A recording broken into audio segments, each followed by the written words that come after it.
Happy Football Friday, everyone. Welcome into the Football X Anonymous podcast presented by Angels Alive here on Fridays. Chris will be along shortly. We'll see if we get Mark in here or not. Big man working within the Houston, the Texas Rangers organization. So, it's championship weekend. We got 2 games on tap. That's it. We are getting down to it, back to the dark ages with no football soon. So no games to recap. So we will go right into NFL news.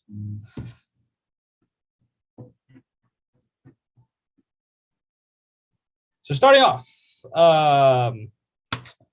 got some dominoes dropping. The Bears and Vikings have gotten their general managers locked up. The Bears hiring Chiefs Assistant Director of Player Personnel Ryan Poles as their GM, integral part of the system there in Kansas City. Was Brett Veach's right-hand man, essentially. Right-hand man was Ryan Poles for the Chiefs general manager, Brett Veach. So I thought it was a really good hire by Chicago. Hello, Chris.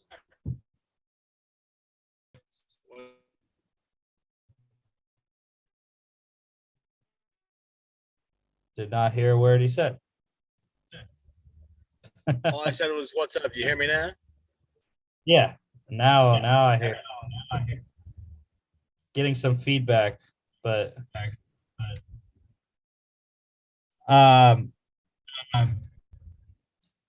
so yeah, Ryan Poles for the Bears. Yeah, really bad feedback, Chris. Really bad feedback.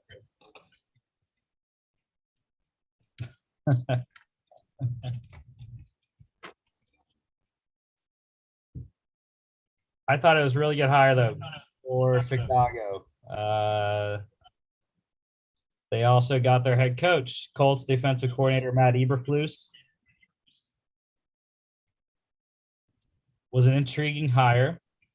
To say a defensive guy, not an offensive guy. But your thoughts on either of the Bears hires there, Chris? Well, the Eberflus thing, like you said, it was interesting to see them go defense, like you said, being that they have a second-year quarterback there. But, I mean, that defense is still the heart and soul of that team, so maybe that was the right way to go. And maybe the higher-ups believe in Justin Fields enough to work with the other offensive coaches, like the offensive coordinator or quarterbacks coach or whoever else, and be able to develop that way. Yeah, the offensive coordinator for the Bears is going to be a massive hire there in Chicago. We'll talk about some people that they are looking at. Actually, I think I only have one. Yeah, I only have one person on here so far. And then the Vikings, they got their general manager as well. Bro, the feedback's so bad on your end.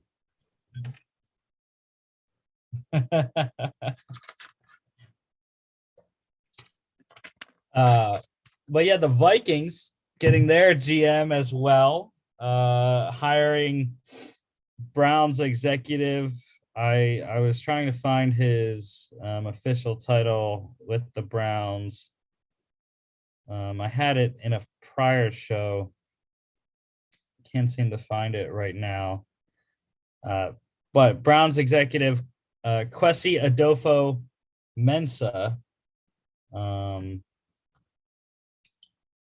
is major contributor for the Browns, especially when you talk about analytics. Andrew Berry being one of the few analytics-driven general managers in the league. Adolfo Mesa comes off that tree now and goes to the Vikings. We'll see how much analytics they are using in terms of their draft strategy and whatnot. And also now he's got to find a coach. So Yeah, it's kind of important. The Broncos, they found their head coach, however. They hired Packers offensive coordinator Nathaniel Hackett. And that just is going to stir the bucket, man. Aaron Rodgers to Denver is a done deal, right? I mean, he obviously like the manager there, but I don't really know what was his relationship with the coaches. Who, Rodgers or Hackett? Rodgers. I mean, it seemed like the relationship was getting a lot better as the season went on this year. So I can still see him staying in Green Bay. But yeah. But I mean, it's kind of hard to see him being there, being that they have so many cap issues too. But yeah, that was another interesting hire for me. I mean, Hackett was expected to get a job somewhere. I just didn't think it was going to be in Denver. Yeah, I think the Eberflus hiring kind of threw everyone off, but well, the Denver hiring with Hackett, that definitely took another name off the board, though, at least in my opinion, because after that hire, it came out that Dan Quinn is deciding to stay in Dallas now. Yeah, so it seemed like that was the job he wanted, and obviously he didn't get it, so he didn't want to coach anywhere else. Yeah,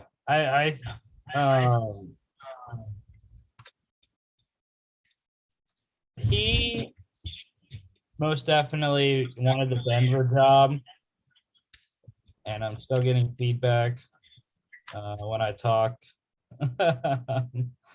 Thank you.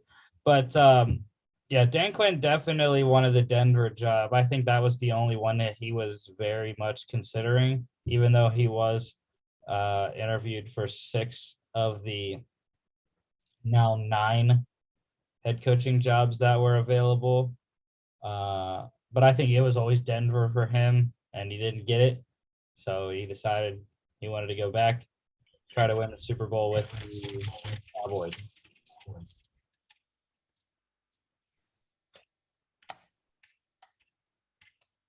Some special teams news here, or some coordinator news. The Panthers, they have a new special teams coordinator. They hired their special teams coordinator to this position. And the Ravens have their new defensive coordinator after parting ways with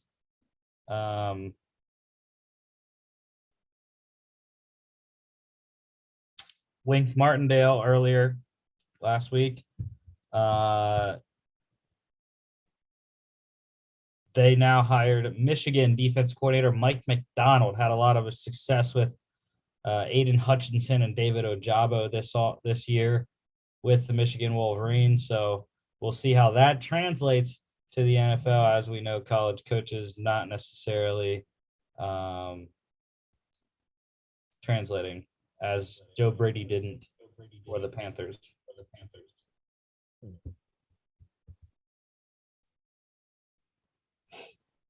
Really excited about Chris Tabor. We'll The see. Bears, for all their problems, had pretty good special teams.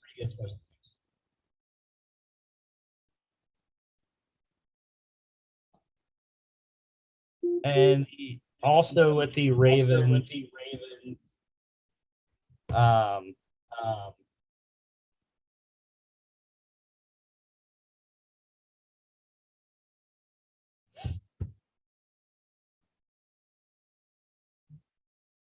they are closing in on an extension to for head coach John Harbaugh.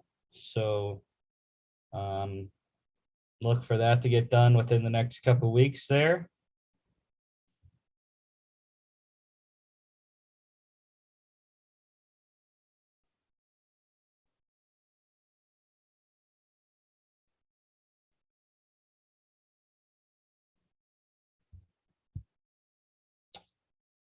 And Chris already said about Dan Quinn, so we'll skip that one.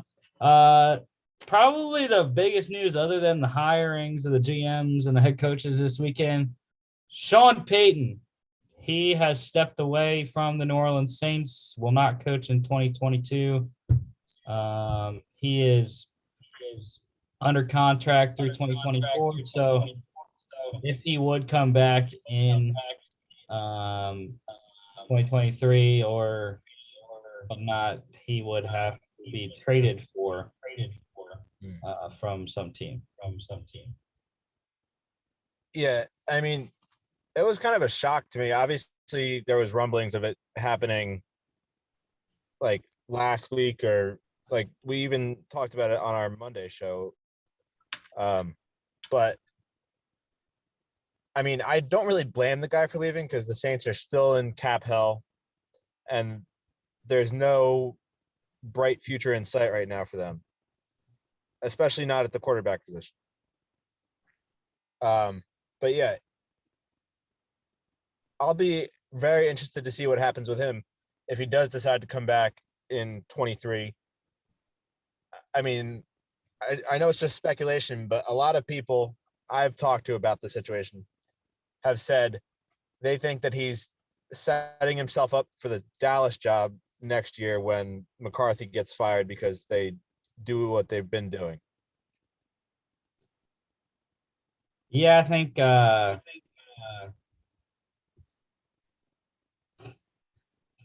still bad.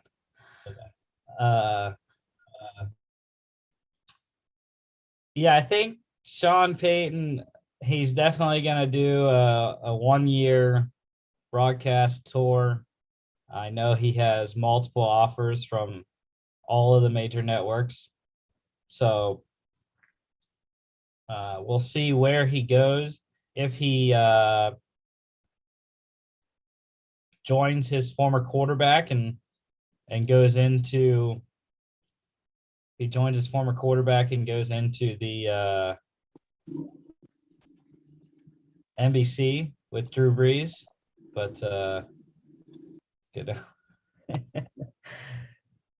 That is definitely on the table.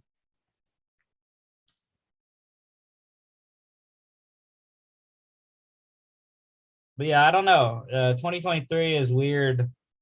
You know, obviously he's connected to the Cowboys, like you said. I've been getting it.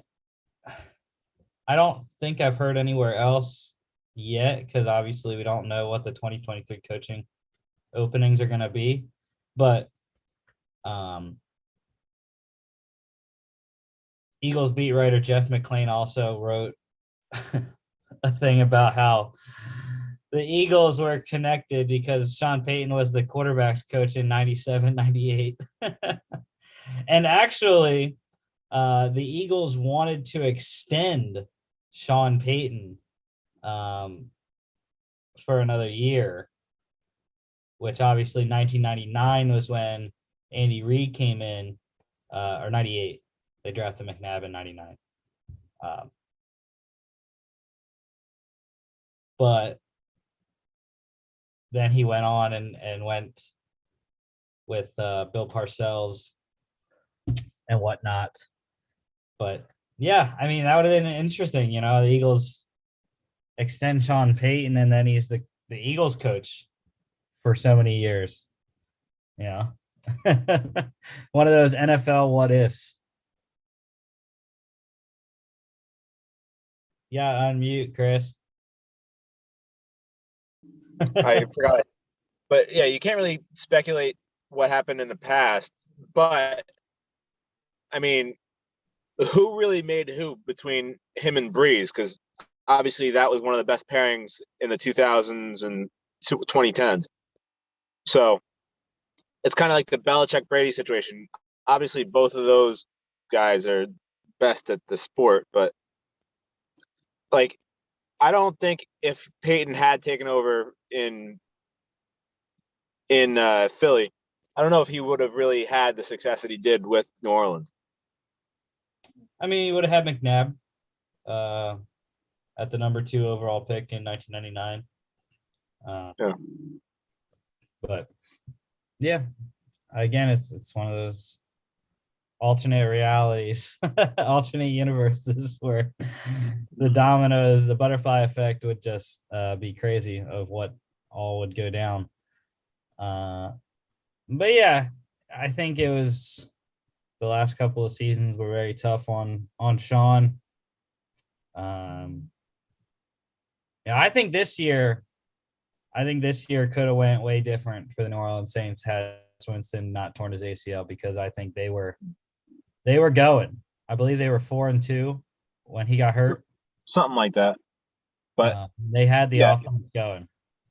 And this is a very crucial hire for the Saints, though, because I mean, Sean Payton was a big reason why they were still one win away from making the playoffs. Yeah.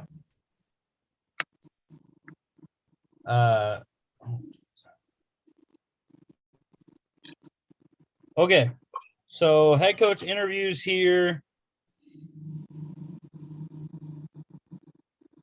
for the Las Vegas Raiders.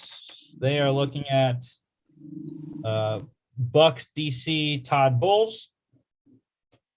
And I think the biggest thing that everyone is making a big deal about is Josh McDaniels, Patriots offense coordinator. Josh McDaniels got an interview with them, and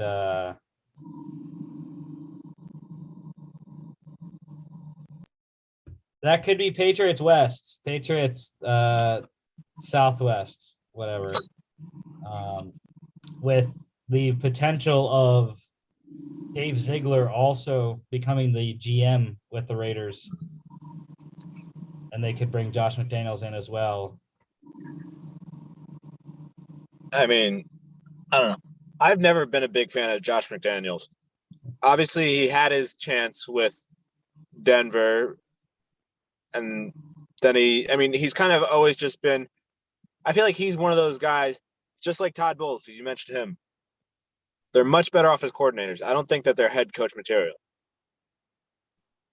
Yeah, well, the second opportunity as a head coach or a GM, that is the key one. Because if you're not successful in your second opportunity, you rarely will get a third opportunity. Mm-hmm. So it's really key. And what I've learned, we're just random sports meeting people. Your first head coaching or GM spot, take whatever you can get, because you need the experience. You need to, some people don't do that. Some people wait and wait and wait for the right opportunity, but just like some things in life, you can't always get what you want, Yeah. So I think the first opportunity you got to take, and that's what he did in Denver. He won a playoff game. But didn't work out there. And then the second spot you can be selective about, and that's what he's done, fleecing the Colts 2 years ago. And yeah, he's just waited to get his spot that he wants, and he is apparently very interested in the Vegas Raiders right now. Yeah, I mean, what? Kind of side note, but the Colts really get like that happens to them a lot because that also happened with Frank Gore, didn't it? Or no, he fleeced the Eagles and went to Yeah. the Colts, right? Yeah, but yeah, I'm kind of an advocate for the Raiders to keep I can't think of the guy's name, but the interim coach. I think he did a great job with what he had. Rich And I think he Bisaccia. deserves at least, yeah, I think he deserves at least a shot at being the head coach. Yeah, I agree. I think it's the issue of what the GM they bring in wants. Well, yeah, I forgot about that too, that they got rid of Mayock. So, Yeah. The players want Bisaccia. And I think I highly believe that Derek Carr will want to leave if Josh McDaniels is hired. Their personalities, as far as what I know about the two guys, do not seem to fit well. But then they would be able to re-sign Marcus Mariota to be their new starting quarterback. He's a free agent. So.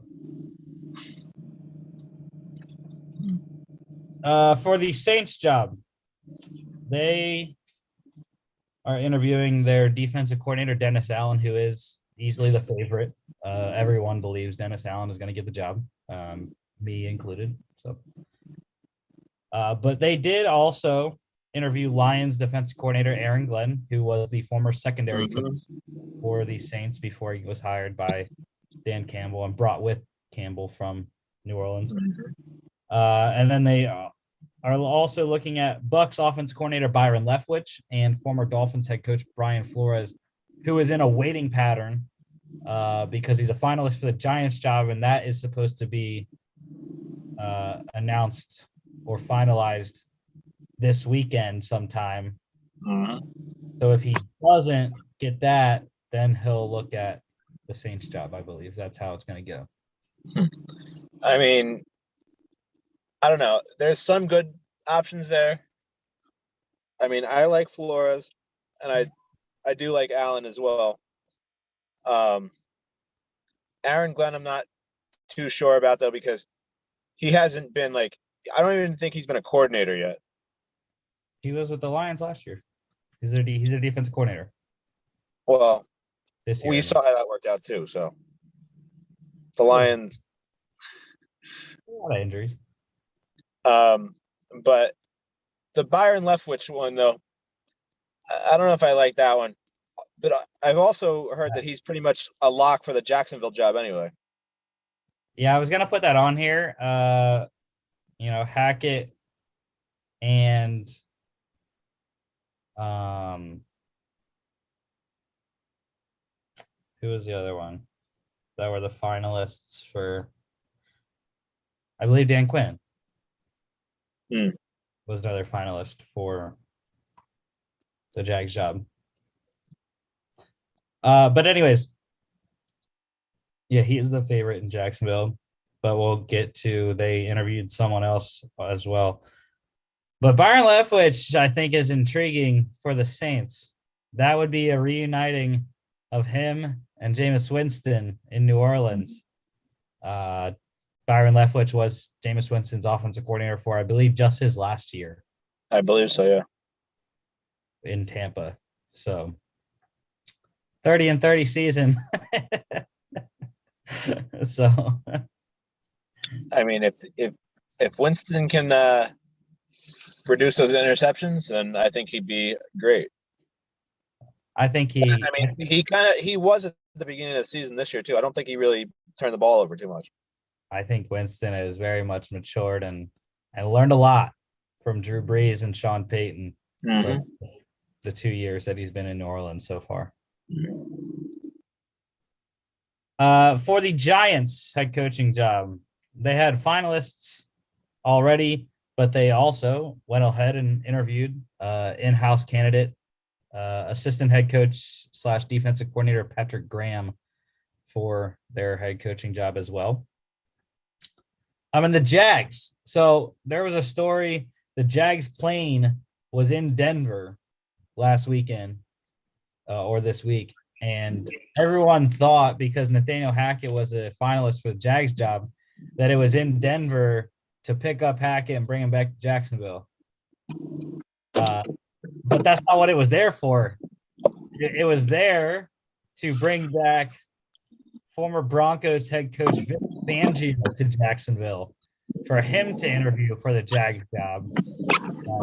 So everyone is saying Byron Leftwich is the guy, but the Jags just keep interviewing people. So. I mean, I don't know. The Jags. I don't even really pay attention to what Jacksonville does anymore because they're. I don't care what anybody says. They're the worst franchise in the league, especially when it comes to managing their coaches and players and stuff. Yeah. I mean, we'll Like, see. Gotta get the right coach, man. Like I saw somebody was just joking around, but at the same time, it was true. Like they are about to ruin one of the best quarterback prospects pretty much ever because of how badly they're handling the situation. It depends. Fangio's interesting interview for them because the Jaguars GM right now is Trent Baalke. And he was with Fangio and they were both in San Francisco when Baalke was the Niners GM and Fangio was the defensive coordinator for Kyle Shanahan. So yeah. That'd be a reuniting for them down in Jacksonville. But that was also the other thing.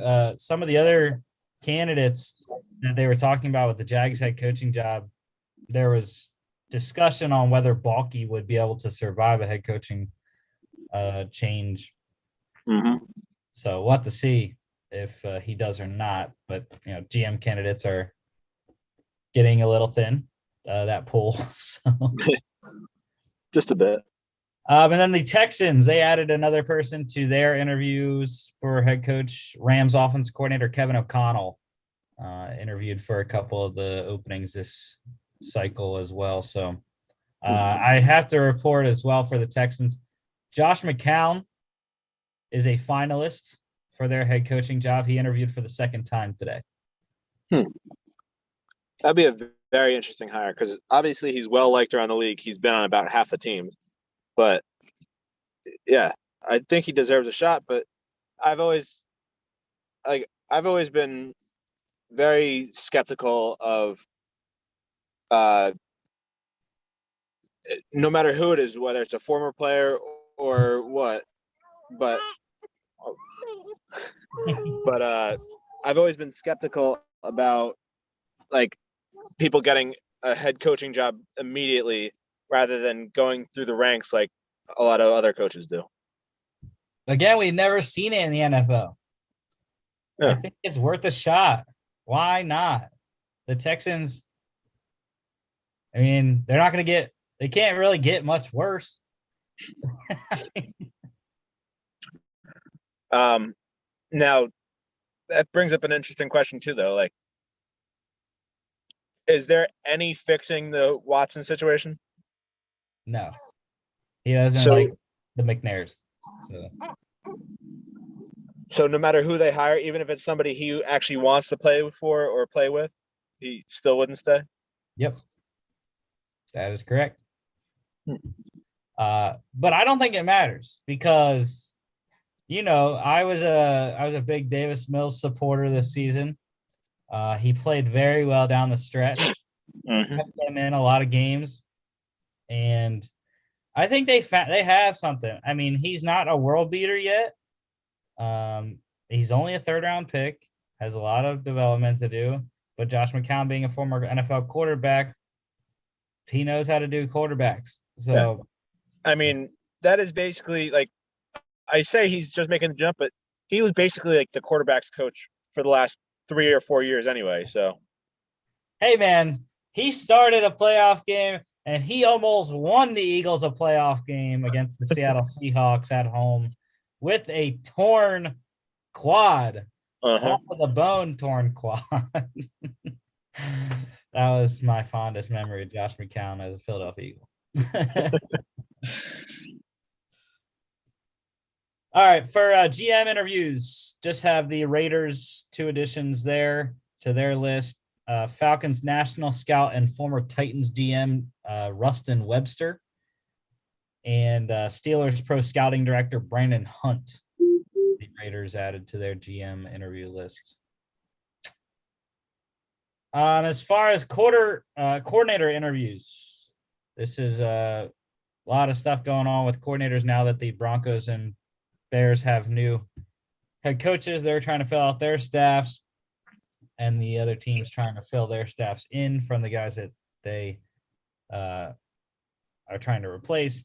So the Steelers already talked about some of their defensive coordinator people they're looking at, but they also added Saints defensive backs coach Chris Richard to their interview list for that position. Former Seattle Seahawks defensive coordinator, Legion of Boom, was Chris Richard part of that. Yeah, that would be a great hire for them. Obviously, with all the other stuff going on with the Steelers, but I mean, they already have a great defense. They have one of the best in the league. Adding somebody like him in the coaching staff would just make them even better. Yeah, I think if there is any weakness on the Steelers defense, it is the secondary. Obviously, Minkah Fitzpatrick is fantastic. Joe Hayden is still playing well, even into his 30s. They just need to get some more help at the corner. And I'm not really sure that Terrell Edmonds is it at the other safety spot. So linebacker has been a little bit of an issue too, but that's been injuries. So yeah, injuries and departure. Yeah. The Bears offensive coordinator under Matt Eberflus would be a massive get for him if he can do it. They told Packers quarterbacks coach Luke Getsy pretty much if he wants the Bears offensive coordinator job, it's his. They're not going to look at anyone else unless he declines them. The biggest thing for him going to Chicago versus staying in Green Bay, he would get to call the plays in Chicago. If he's the offensive coordinator for the Packers, he's not going to call the plays because that's Matt LaFleur's job. I mean, that's a tough one too. Obviously, like you said, he would have more to do or more impact, I guess, if he takes the Bears job. But I don't know. I'm just thinking about winning and stuff. And if Rodgers stays, I think they have a much better shot at the very least making the playoffs than the Bears do. Well, he's not on this list, at least yet, that I've heard. But I wonder why not just go with Nathaniel Hackett to Denver and lure Rodgers there. Yeah. Two of his coaches instead of just one, but two, his quarterback's coach and his offensive coordinator going to Denver. I mean, that again goes back to, did Rodgers actually like them? Yeah. I mean, I don't know how many people Rodgers actually likes. So, but the one person that is on the Broncos offensive coordinator list right now is Chargers tight ends coach Kevin Koger. Not too much knowledge about him, but he had Hunter Henry and Jared Cook the last couple of seasons. So I don't know how long he's been the tight ends coach, but yeah, I was gonna say, was he there when Antonio Gates was there? Probably not. No, that was way too far. And it's only like 4 seasons. And I mean, Brandon Staley, this is also only his second year, so I don't know if he came on with Staley there prior. Yeah. For the Packers offensive coordinator spot, there's the longest coordinator list that I have. Chargers tight ends coach Kevin Koger. Packers quarterbacks coach Luke Getsy. Packers offensive line coach / run game coordinator Adam Stenovich. And then Eagles quarterbacks coach Brian Johnson. I'm praying they do not poach Brian Johnson. I think he did wonders with Jalen Hurts this year. So I'm hoping they don't hire him. But Adam Stenovich is a big name. I believe he got a head coach interview from one of the openings. I can't remember which one, but I believe he did get one interview anyways for a head coach job. He's on the track to get a head coaching job. He just needs to become an offense coordinator. So this would be his shot. In-house. Yep. Okay. Other news here. The Giants in their press conference for new GM Joe Shane. Owner John Mara announced, talking about Daniel Jones and whatnot, said they've done everything to screw the kid up, and that great quote that they had. But they also mentioned they aren't trading for Deshaun Watson. I thought was a weird thing to put into that press conference, but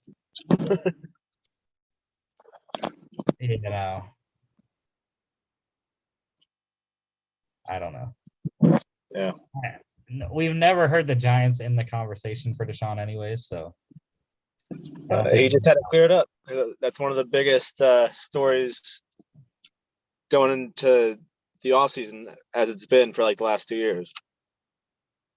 See, but I don't like that. I like how, granted I'm biased, I like how Jeffrey Lurie says it every offseason and Howie Roseman for the Eagles.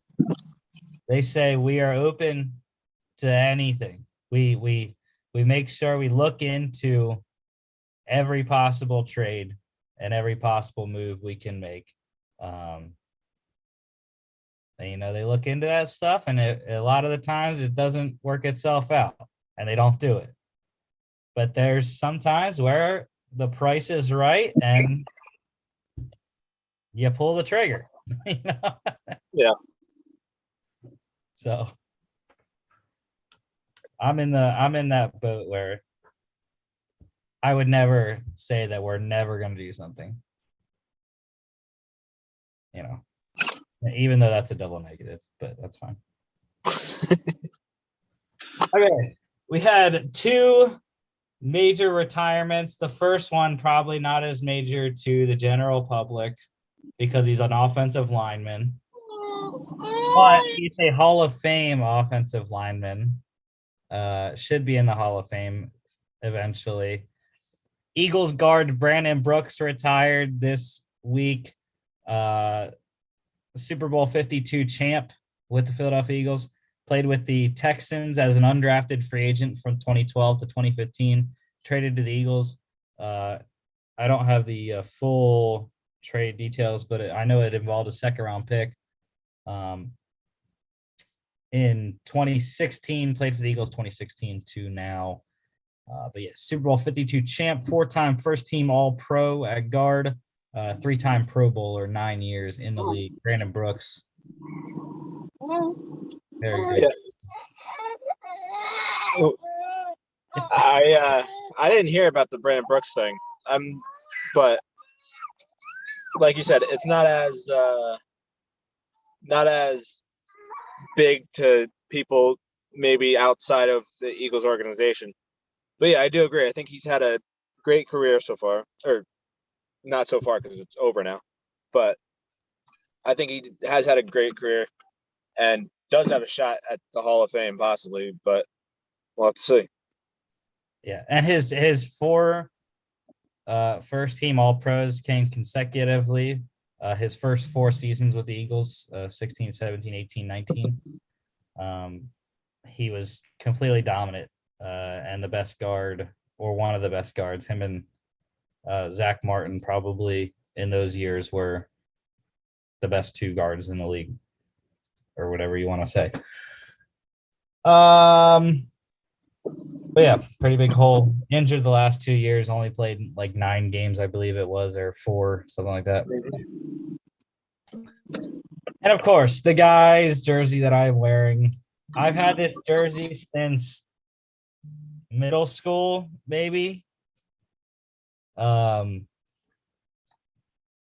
It was very difficult. Might even shed a tear right now thinking about. I mean, bro, I've never known any other starting quarterback for the Steelers. He's my whole childhood. I had with the Eagles, I had McNabb for most of my childhood, and then they traded him, and we had a whole host of other quarterbacks since then. And the Panthers have, I had Cam in 2011. I don't even remember who was before that. They've had a couple different quarterbacks since too. So, but Ben's been the one consistent, man, and 18 seasons in Pittsburgh. I guess I'll list off all his accomplishments because it's a long, long list. 166, 82 and 1 career record, 66.9% win percentage. 13 and 10 in the playoffs. 2-time Super Bowl champ. That is Super Bowl 40 and Super Bowl 43. Also appeared in Super Bowl 45. Lost to the Green Bay Packers. One-time second-team All-Pro. 6-time Pro Bowler. 2004 Offensive Rookie of the Year. He also led his team to the most wins ever by a rookie. I believe that was 13. I think they went 13-3 in his rookie season. The only player to ever have 4 500-plus yard passing games. Never had a losing season in his 18 years in Pittsburgh. He has the 5th most passing yards ever, 64,088. He has the most games ever played in a Steelers uniform, 249. And also he has one record that Brady can never have. He has the most seasons played. I believe it's by a player. I don't know if it's by a player or by a quarterback. One of the two, or maybe both. But he has the most seasons played with one team in an entire career in NFL history, at 18 seasons with one single team. Yeah. Well, yeah, that's incredible in itself because nobody, not even Brady, like you said, was able to stay with one team for that long. Well, no, actually, Wasn't he with 19. The Patriots for 19? Yeah. Yeah. But then obviously he still wanted to play. Yep. Yeah. But doesn't Rodgers have a chance to tie that next year if he stays? I think that's 18 years for him or something like that. Yeah. But that's a very big question mark. Yeah, because he was drafted a year later. So. But yeah, Roethlisberger, obviously being a Jets fan, no idea what that's like to have a quarterback like that. The closest thing I have football-wise is Drew Brees with the Saints, but I didn't really actually pay attention to the Saints until the last few years, probably 3 or 4 years. So, I mean, obviously I loved Drew Brees and he was my favorite player, but I wasn't super into him until the last couple of years. Yeah, Chad Pennington and Brett Favre. Well, Favre was with us for 1 year and whatever. Pennington was kind of just before I really started paying attention. That Favre season, I think, was the season I actually started paying attention to the Jets. But the closest thing I could think of is for baseball. I'm a Yankee fan, so Derek Jeter played for the Yankees for 20 years, and it was very emotional seeing him retire and stuff. But the only difference there is, I mean, Roethlisberger never officially said he was until the other day. Yeah. I mean, I guess we kind of figured it was happening all season, though. But for me, Jeter had announced it prior to the season, so everybody knew it was happening. And so we kind of got our fill and our fix knowing he was retiring. Again, everybody kind of assumed Roethlisberger was retiring anyway, but I feel like he could have gotten more of a retirement tour if he had actually announced it before. Yeah, I mean, I don't know. I think I like the kind of putting it out there as a rumor, how he did it. I mean, Yeah. like it was kind of rumored before the Browns game, and because that was his last home game ever, and then they knew pretty much, against the Ravens that could be done after this, and then obviously against the Chiefs was definitely playing on borrowed time at that point with house money. So yeah, I wish that he would have been able to get a third one, hadn't been back to the Super Bowl in 12 years. So got close many times. He's the reason that the Jets didn't make it to the Super Bowl in their last playoff appearance. So thank you for that, Ben. Yeah, I mean, the amount of plays that he had where it's just like vintage Roethlisberger. I mean, the early on in his career, when I wasn't as much paying attention to football, the Super Bowl 40 season, the tripping of Nick Harper, the shoelace tackle that he got to save what would have been a defensive touchdown for the Colts, saved that game for them, and in the AFC Championship, and got them to the Super Bowl with Jerome Bettis and company. And then obviously the Super Bowl 43, I mean, the throw to Santonio Holmes was just absolutely perfect. And the thing that I have an issue with is that Big Ben wasn't an MVP for either Super Bowl. Obviously, Super Bowl 40, he shouldn't have been. Super Bowl 43, I believe he should have been the MVP. Antonio Holmes was, but who threw in the ball? Oh. So that was kind of a situation where I feel like it should have been like a co-MVP type of thing, because they both played a crucial role, especially on that play. So I don't think we've had co-MVP since Super Bowl 4, Chris. Well, no, not Super Bowl MVPs, but wasn't there like co-league MVPs more recently? Not that I remember. I thought there was in the early 2000s. I don't know. I could be wrong. Yeah. 2000. Peyton Manning and Steve McNair. Yeah. So, I mean, it's not unheard of, but especially for that, I don't know. I definitely think he deserved an MVP for that. The Super Bowl MVP, at least. Yeah. I mean, those two, and then, all of the battles with the Ravens throughout the years were just body blows. Watching him play against the greats, Ed Reed and Ray Lewis. The bloody nose from Haloti Ngata that he got in the one game was just crazy. And then the Christmas Day Antonio Brown touchdown to win the division against the Ravens was also very amazing. I was lucky enough to watch Big Ben play in 3 out of the 4 games that I witnessed in Pittsburgh. The first game we went to was they just annihilated the Kansas City Chiefs on Sunday Night Football. It rained at halftime. It didn't matter. The Steelers rolled the Chiefs like 50-something to 3.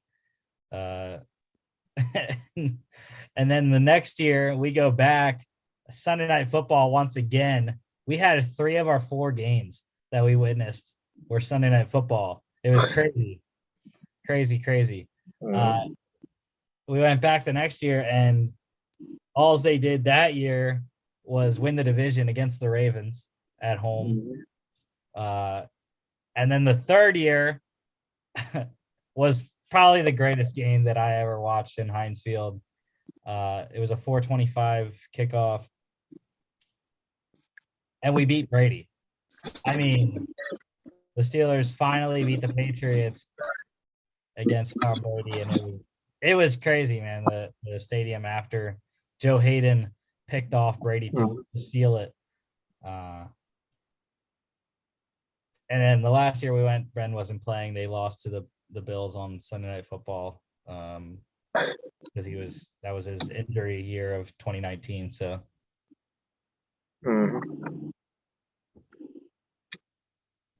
So where the Steelers go now, I hope, I've been saying this a bunch and I'll keep saying it up until it doesn't happen on draft day, or if it does, I'll be even more excited. I hope they keep Kenny Pickett in Pittsburgh. He's going to be playing next weekend at the Senior Bowl in Mobile, so I'm very excited. I haven't looked, but is he being coached by the Jets or the Lions? I did not look at the rosters. I mean, either way, it's not the greatest coaching staffs, but yeah.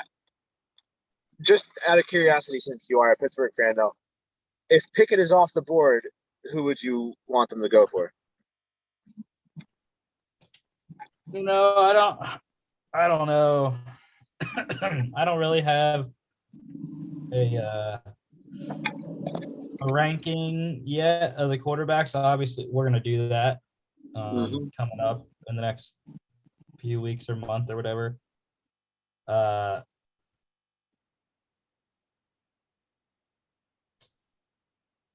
But I don't know. I don't like many other quarterbacks this year other than Kenny Pickett.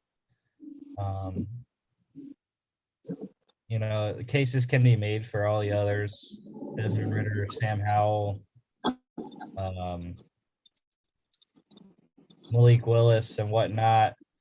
I just don't think there's anyone other than Kenny Pickett that I would want. And if they don't get Pickett, I think they're gonna sign someone. I think they're gonna sign someone anyways, just to be safe. A stopgap option. If they don't get their guy in the draft, they can have somebody there, and then go into the 2023 draft, which is supposed to be better with quarterbacks. So.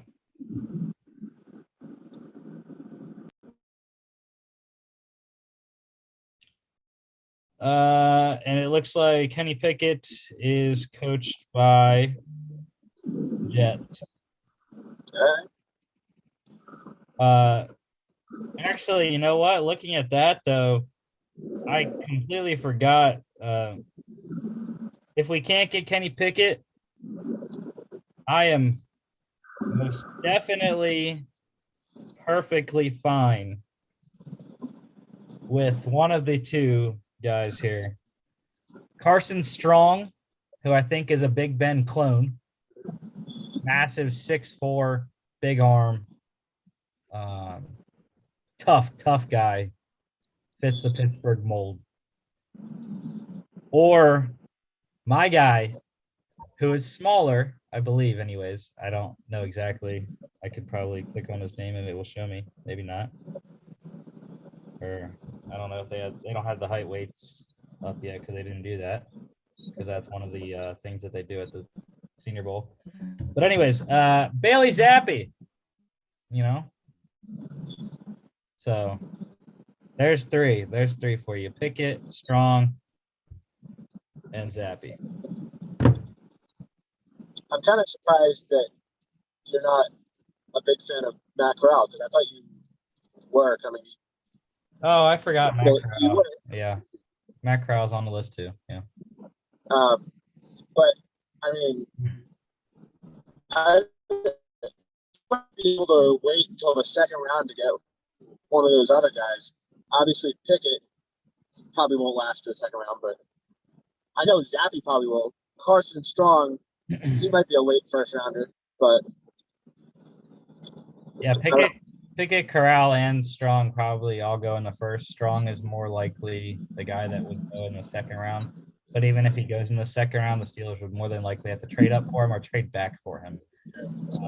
But it's not a great option to get a quarterback in the second round. Obviously, the first round, you have the extra fifth-year option. So if you're going to get a quarterback, you're better off drafting him in the first round. Unless you're getting a developmental guy. Like Bailey Zappi is probably not going to go till the fourth, fifth round. So. yeah. All right. And then last thing, just random, the Niners, they activated wide receiver Mohamed Sanu from IR. Maybe we'll see Mohamed Sanu on the field this weekend. Did he even make an impact in any of the games against the Rams? I don't even know how many catches he has this year. Like, really couldn't tell you. For me, it might just be he's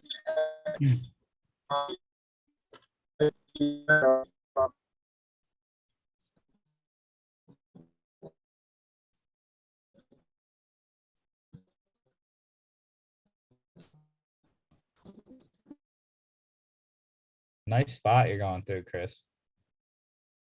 Can't hear much. But anyways, here are the pick standings. It was a very, very bad divisional weekend for Mark and I, both 1-3. Didn't matter though. I'm still one up on Mark, luckily. Luckily, you were the one that got 2 lone wolves, Chris, because otherwise Mark would be tied with me. But yeah, you're there, 7 back of me and 6 back of Mark. So got 3 games left. It's a 2-horse race. So we'll see whether Mark or I can pull it out. Let's start off. AFC Championship game, Bengals at the Chiefs. Yeah, I'm lone wolfing. Cool Joe Cool. The Baby Bengals have surprised me. I am sort of biased. I do have wagers on the Bengals and the Rams to win the Super Bowl. Took those pre-playoffs, right when the playoffs started. So got a nice number of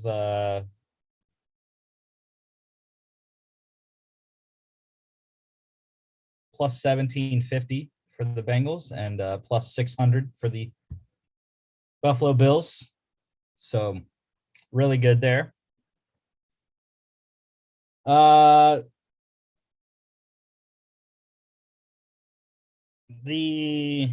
have a lot of stats for this game, Chris. Some are wacky, but I don't know if you want to talk first about the Chiefs and your pick or not, or if you can, if you're out of a dead zone.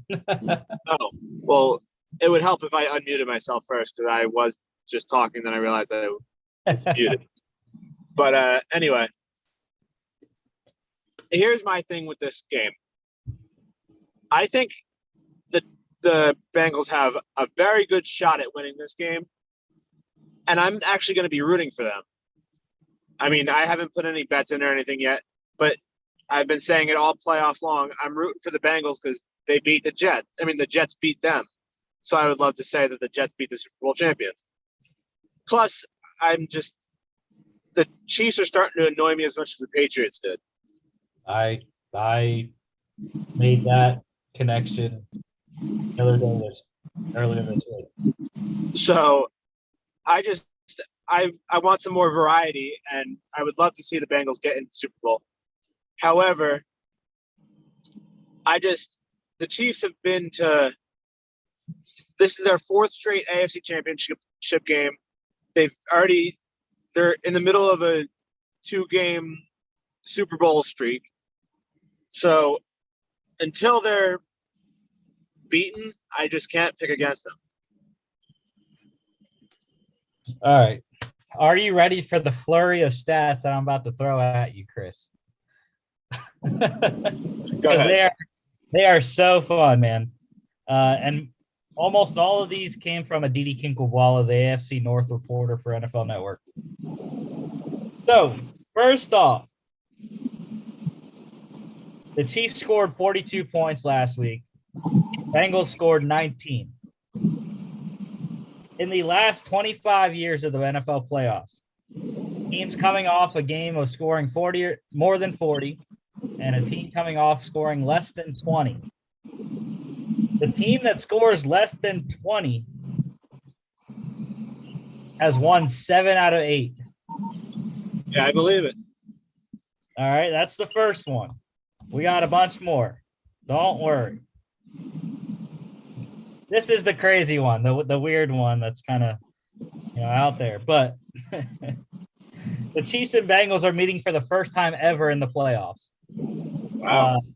The last time this happened was when Russell Wilson played the 49ers.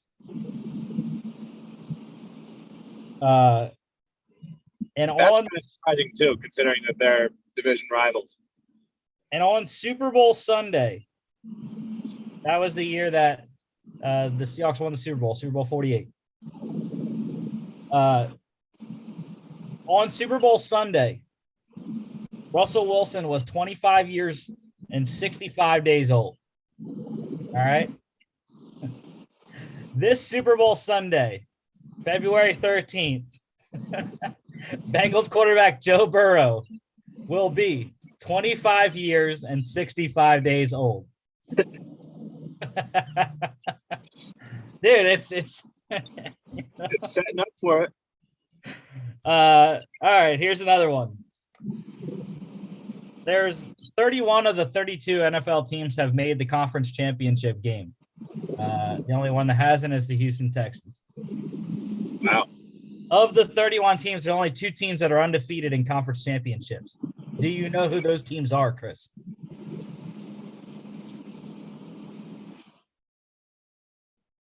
Huh. I'm trying to think. I can't think of who. First one, the New York Giants. They are 5-0 in NFC championship games. Okay. Second one is the Cincinnati Bengals. They are 2-0 in AFC championship games in their franchise history. Huh. And then another two that I just got today. So Bengals wide receiver Jamar Chase, he already set 4 rookie receiving records this year. Most yards in a regular season, 1,455. Most yards in a season, including the playoffs, 1,680. Most deep touchdowns with 7. And most yards in a game, 266 versus the Kansas City Chiefs. He only needs 18 yards more to break the single postseason rookie receiving yards record on Sunday. And the last one, also dealing with a rookie. Kicker Evan McPherson was the only kicker drafted this year. Uh-huh. He has 11 field goals of 50-plus yards, which is the most in an NFL season. He's had 4 game-winning final play field goals, and he's the first kicker ever to go 4 for 4 in consecutive playoff games. That's it. That's what I got for this game, man. Huh. Yeah, there's a lot of crazy stats for this game, but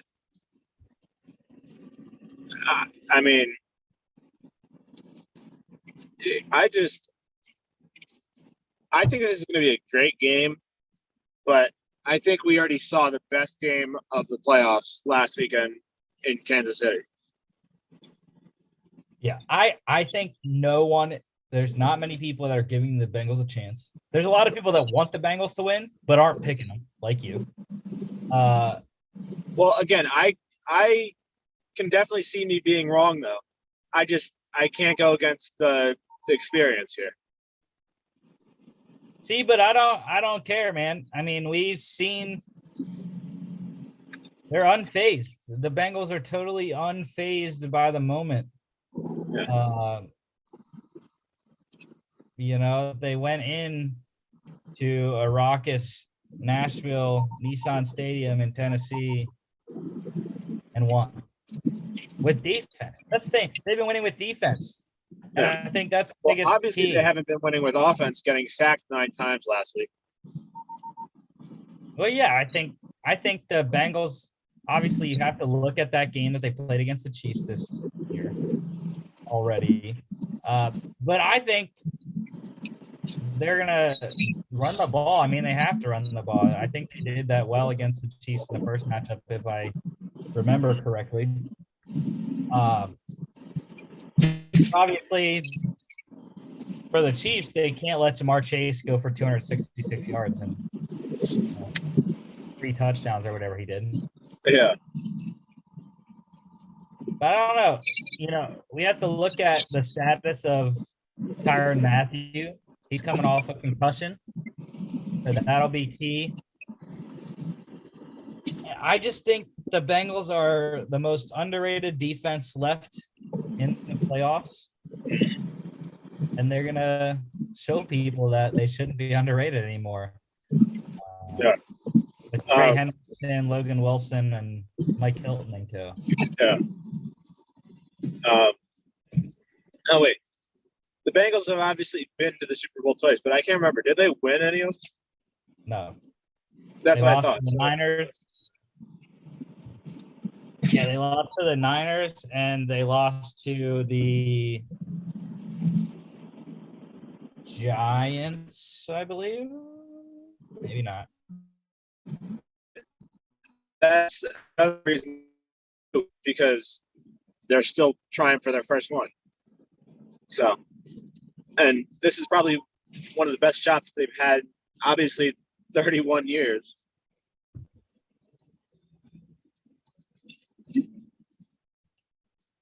Yeah, they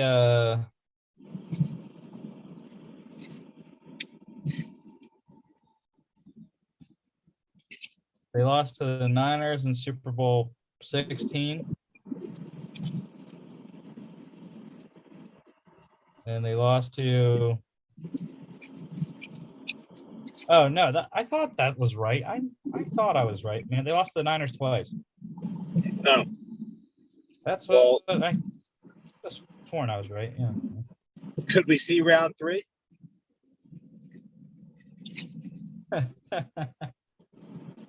I hope not.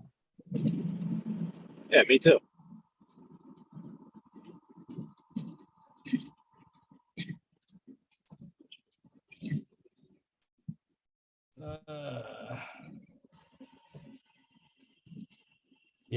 Yeah, they lost to the Niners twice. Okay. Anyways, over under is 54.5. I've seen some people picking over. I've seen some people picking under. If I had to pick, I would say go under. The Bengals defense is going to be the key. Well, what was the score of the game in the regular season?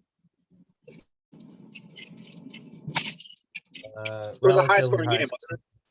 I believe so. Yeah, because they went back and forth. I mean, the Bengals got down 14 twice. It was 34-31. Yeah, so that's 65 right there. I don't know if it's going to get that high again, but I definitely see it being in the 50s. Yeah, but you want to know what? Since that game, or actually, I should say outside of that game, the Bengals all season have only given up over 30 3 times. They gave up 34 to the Jets, 41 to the Browns, 41 to the Chargers, and then 31 to the Chiefs. And the 3 games since the Chiefs game, they've only given up 21 in a game where the Bengals didn't play any starters, 19 and 16 points. I'm just saying.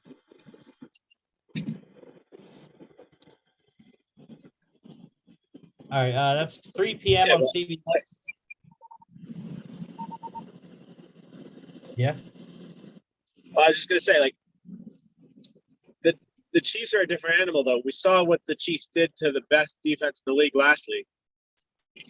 After the Bills the week before had completely dismantled the Patriots, so.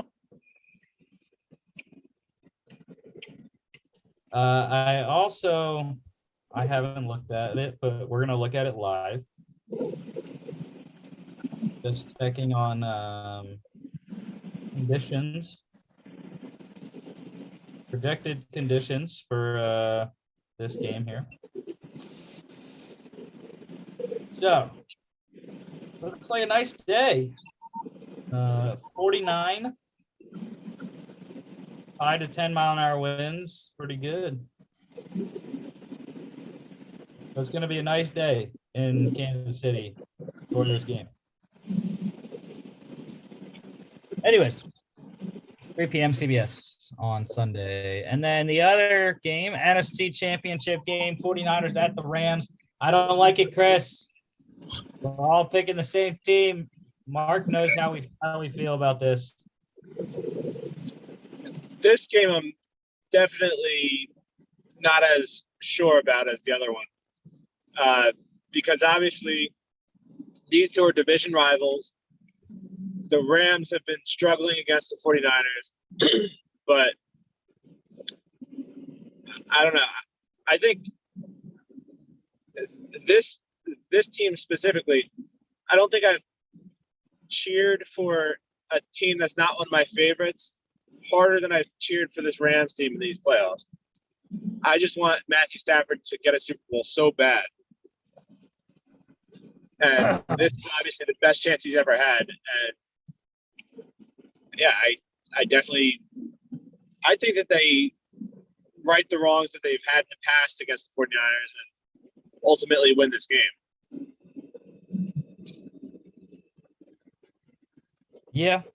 The Rams are not the team that I wanted to be here at this point. But they are one of the 4 teams that I put Super Bowl bets on early before the playoffs began. Obviously, the other 2, I already said the Bengals. I had the Bills and then I had the Bucks as the Super Bowl runner-up. They almost very much collapsed. The Niners have won 6 straight. Sean McVay does not know how to beat Kyle Shanahan at this point. I do have a stat for this game that does not favor the Rams. Or maybe it does. I don't know. I would think it wouldn't, though. So the NFC Championship, this is the 23rd time that 2 teams have met in the playoffs after one of them swept the season series. 14 out of those 22 teams have won the 3rd game. So the Niners are looking to be the 15th out of 23 times that a team sweeps and wins in the playoffs. So doesn't favor the Rams in that aspect. But yeah, I think they have just too much to lose. This is the year. Everyone knew this was the year for the Rams. They have to have it.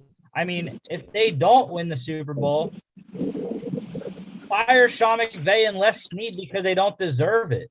I mean, they put everything into this season. They traded for Matthew Stafford.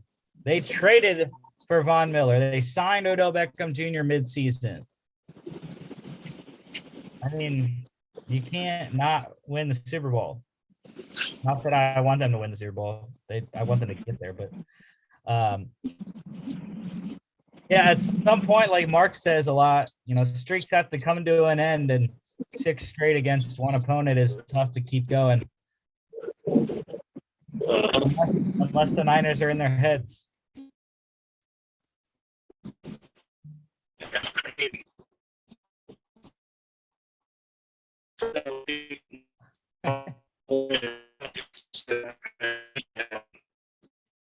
Dead zone, Chris. Dead zone.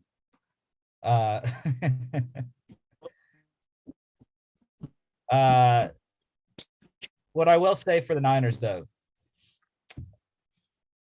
they are the best defense remaining out of the 4 teams. Even though their secondary is by far their weakest link, I don't think there's a great secondary between the 4 teams. Even with Jalen Ramsey in LA, the secondaries I don't think are all that great as a whole unit, not just one single player. Obviously, Jalen Ramsey, the best player out of all 4 secondaries, but the Rams should be able to throw on the Niners, and vice versa. The Niners should be able to run on the Rams. That is their defensive weakness, even with Aaron Donald there. So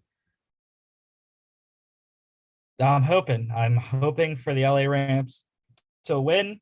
It is going to be tough. It's going to be a slobber knocker, a word I have never used on this show, but a slobber knocker nonetheless.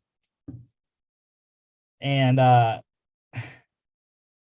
Matthew Stafford's going to get to the Super Bowl this year, y'all. Former Georgia quarterback, by the way, had to slide the 2021 national champions in here.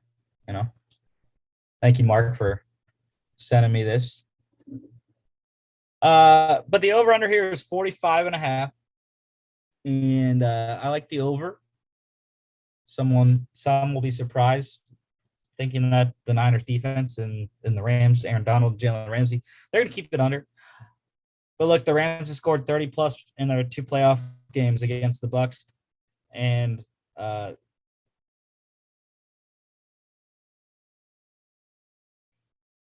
Cardinals.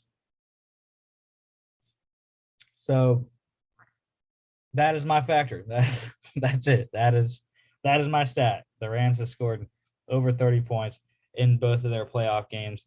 The Niners have scored 23 and 13, allowed 10 and 17. So I think it goes over.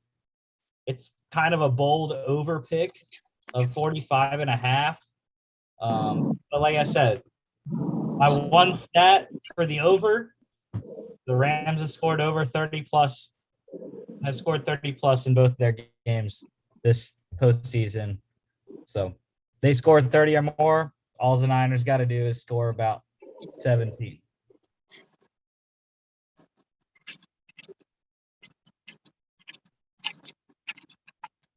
So, yeah, I like the over, Chris. What's the number? 45.5. Yeah, I'll take the over in this one too. Yeah. If it was the same number as the Bengals Chiefs game, I would definitely go under 54.5. Like I am going under in that game anyways. 6:30 on Fox. Best bets. I was not good again last week. Obviously, I told y'all it was an absolutely horrible divisional weekend. 1 and 2 once again gets me to 27 and 36 overall. The Titans -3.5 against the Bengals lost. The Bucs -2.5 against the Rams lost. And then I hit on the Niners +5.5 at the Packers. I forgot to mention the weather for the NFC Championship game. That's not an enclosed stadium. It does have a roof, but the sides are open. It's going to get chilly. It's going to be chilly there on Sunday night, man. It's going to be 73 during the day, nice and sunny. But, dude, it's dropping to 47 at night, man. It's going to be a little chilly. Yeah, but don't forget they're playing in LA, so it's starting at 3:30 out there. Yeah. But I'm just saying, it's probably Also, still be in kind the of a 50s. side note.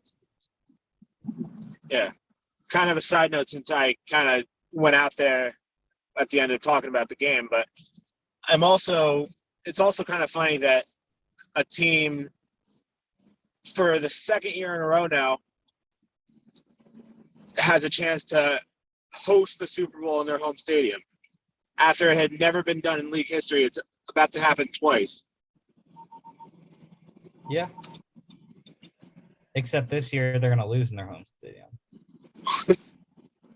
But yeah, my best bets for the games this weekend, I locked in Bengals +7 like Monday night, dude. I was all over that number, and it hasn't changed, which I'm kind of disappointed about. But at the same time, I have no idea how the Bengals don't cover 7. Their defense is good enough, and I think their offense can score with the Chiefs. That's the thing. As long as that offensive line holds up. But did it matter last week? No, it didn't. Yeah, but they only scored 19 points. I think the Chiefs score close to 30. I could see them definitely scoring 28. No, because I had the under 54.5.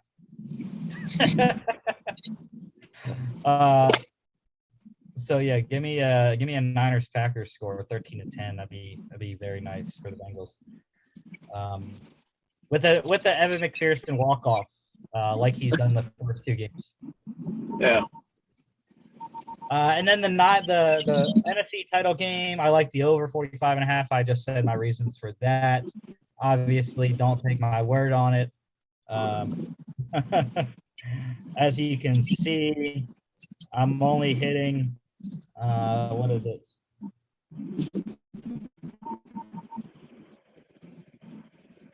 Only hitting on 42.9% this season. It's not terrible. You gotta go back and look and see if you did better than Alex though, because I can't remember what his record was last year. I can look. I can do that. We won't publicize that, just to save embarrassment for either one of us. But seems about the same. Seems around the same. I think I might cheat next season and include college. Because NFL's harder to bet than colleges. So, but anyways, these are my 2 picks for this week. Do with it what you will. Next weekend we have no games. We do have 1 game. Technically we do have 2 games. I don't know if we should pick the Pro Bowl. I mean, that would be something else. Pick the Pro Bowl and pick the Senior Bowl. well, I don't know. I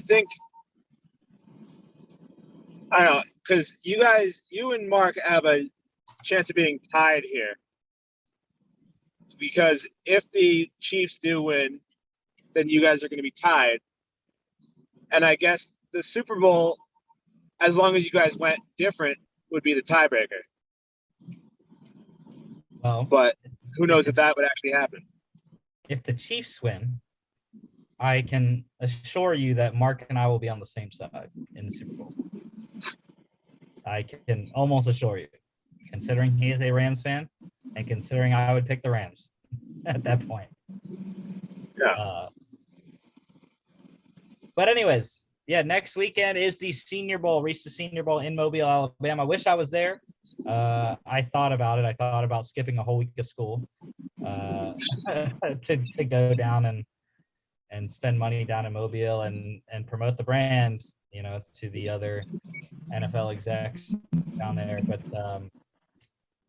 couldn't swing it. So we'll be watching it from here. Anyways, we got the Jets coaching the national team and the Lions coaching the American team. So big draft boost for those 2 teams. We've seen the Senior Bowl work out for a couple teams in the past, getting that extra exposure, in-person exposure to some teams.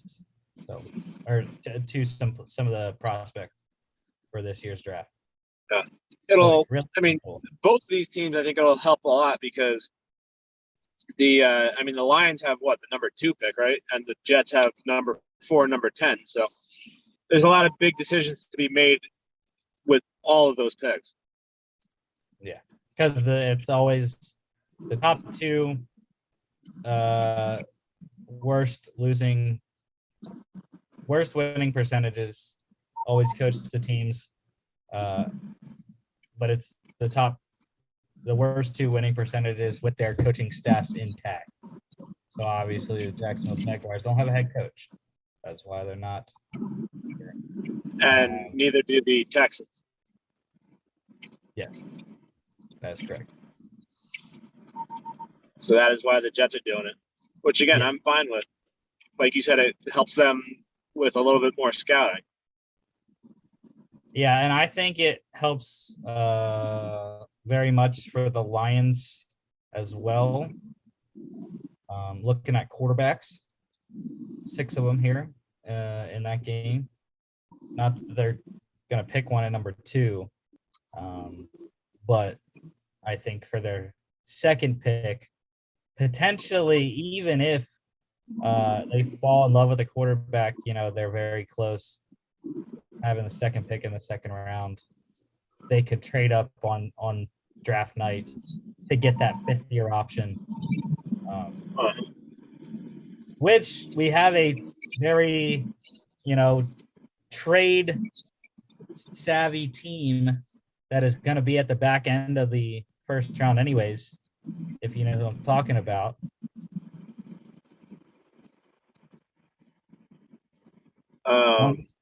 One team's pick that they've been waiting on the playoffs to finish to determine where their pick is. It is the Miami Dolphins. They have the 49ers first round pick this year. Oh, yeah. So we've seen them trade a bunch in the last 2 years. They could be willing to trade back considering they have a late first round pick now. Well, there's also your team, the Eagles, who have 3 first round picks. So that's another potential partner. Well, yeah, but the Lions would have to pay a lot to get up to Eagles because their latest pick is 19. They have 15, 16, and 19. So, okay, that's the show for today. Nice hour and a half. Don't forget to follow us on all our social media at FAA Podcast on Instagram and Twitter. FAApodcast.com is our website. You can check us out here on YouTube, Facebook, Spotify, Apple Podcasts, iHeartRadio, etc. Thank you, Chris. Have a marvelous championship weekend, sir. And we will see you back on Monday.